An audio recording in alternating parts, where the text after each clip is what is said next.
जलखिया खर्च बढ़िला अंडरवेट शिशुंक जलखिया बाबद खर्च को वृद्धि कले राज्य सरकार एणिकी दैनिक सेमानंकु 18 टंकार खाद्य मिलिबो एनी सूचना दैछंती उपमुख्यमंत्री प्रभाती परिडा।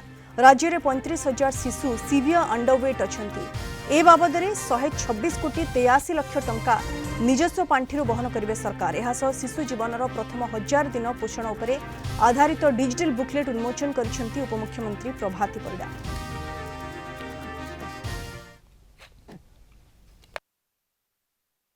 आम पाखे जो कम ओजनर शिशु अतिशय कम 35,000 शिशु पाखापाखि ओडिशारे अछंती।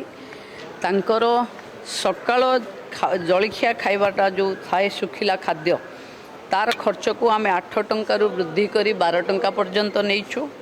एवं मुख्यमंत्री संपूर्ण पुष्टि योजना रे आमे जो 6 टंका प्रदान करा जाउथिला आमे मुख्यमंत्री संपूर्ण पृष्टि योजना रे आमे ताकू 6 टंका सहित ये 8 रु 12 टंका कलु। एवं अतिशय कम ओजन ए शिशु मान को प्रतिदिन तामाने 18 टंकार खाद्य मिलिबो।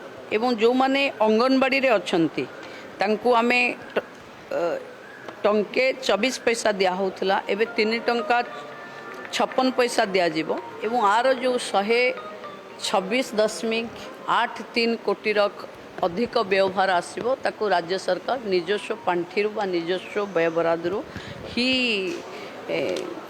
तुलेबे।